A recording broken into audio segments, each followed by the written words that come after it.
जय हिंद दोस्तों। इसराइल और हमास के बीच शुरू हुए जंग को लगभग 234 दिन बीत चुके हैं। इस जंग में 37,000 से ज्यादा लोगों की मृत्यु हो चुकी है। फिर भी यह जंग थमने का नाम नहीं ले रहा है। ऐसी स्थिति में इसराइल के ऊपर तमाम प्रकार के सैंक्शंस लगाए जा रहे हैं दुनिया की कंट्रीज के द्वारा। साथ ही साथ इंटरनेशनल क्रिमिनल कोर्ट हो या इंटरनेशनल कोर्ट ऑफ जस्टिस हो, इन सब के द्वारा भी इसराइल के ऊपर प्रेशर क्रिएट किया जा रहा है। लेकिन इसी बीच जो खबर निकल करके आ रही है वो अपने आप में बहुत ही भयावह है।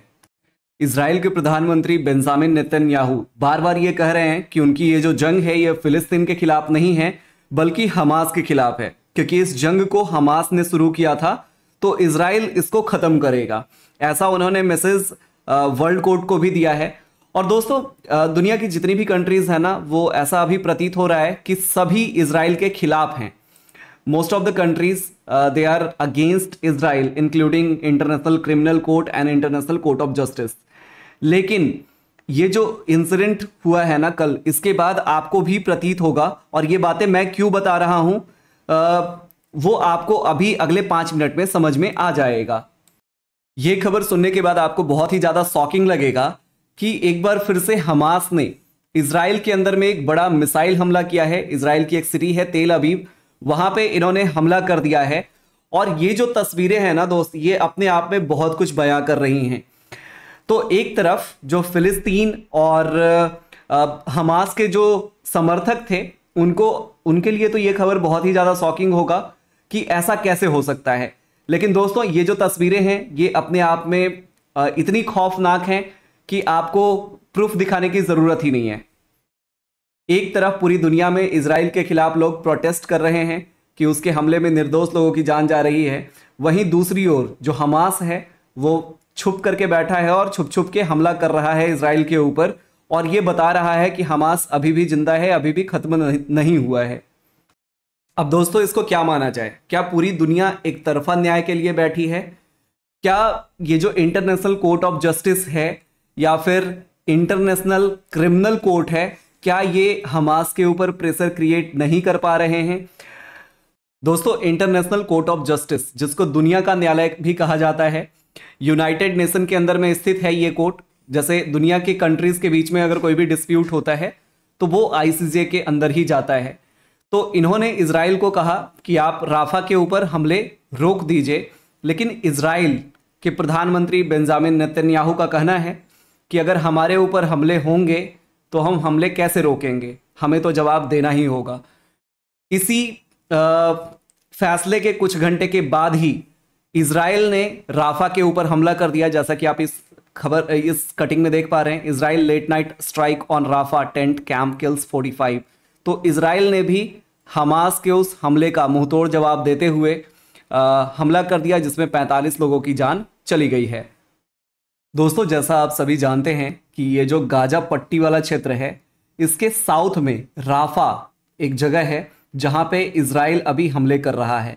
यहां पे इसराइल के कुछ लोग भी हैं जिनको बंदी बना के रखा हुआ है गाजा स्ट्रिप के लोगों ने। तो यहां पे ही कल हमला किया गया, और इसी के लिए इंटरनेशनल कोर्ट ऑफ जस्टिस, जिसको हम आईसीजे बोलते हैं, आईसीजे ने पहले ही एक बयान दिया कि आप राफा के ऊपर हमले बंद करें, ऐसा इसराइल को कहा गया।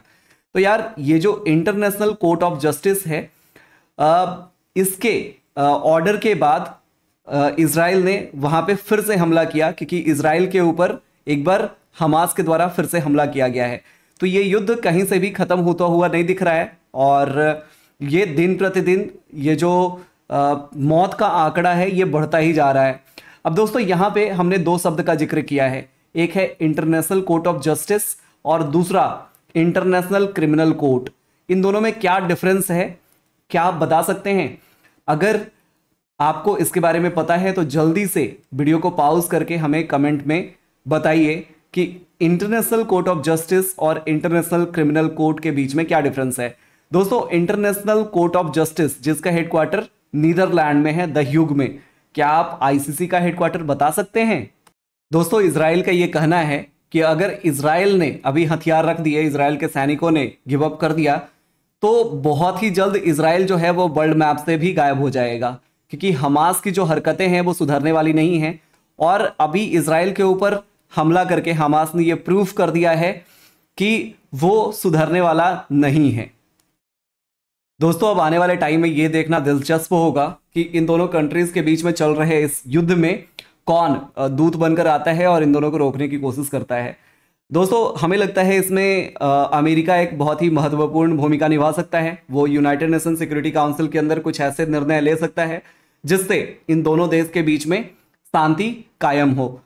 आपको क्या लगता है आप हमें कमेंट सेक्शन में बता सकते हैं। साथ ही साथ दोस्तों अनअकैडमी प्लस पे अभी 25% डिस्काउंट का एक ऑफर चल रहा है जिसमें एनडीए की फाउंडेशन बैच हो चाहे सीडीएस की फाउंडेशन बैच हो, आप अनअकैडमी प्लस को ज्वाइन करके अपनी तैयारी को एक अलग दिशा में ले जा सकते हैं। आप अपनी तैयारी को पहले से और मजबूत बना सकते हैं। इस प्लस सब्सक्रिप्शन को ज्वाइन करने के लिए आपको एक रेफरल कोड देता हूं जिसका नाम है LAFLIV। इस रेफरल कोड के थ्रू ही आपको 25% का डिस्काउंट मिल जाएगा। दोस्तों अगर हम NDA 1 2025 और NDA 2 2024 की बात करें तो इन दोनों की बैचेस अनअकैडमी प्लस पे अवेलेबल हैं जो कि मई 16 से स्टार्ट हो चुकी हैं।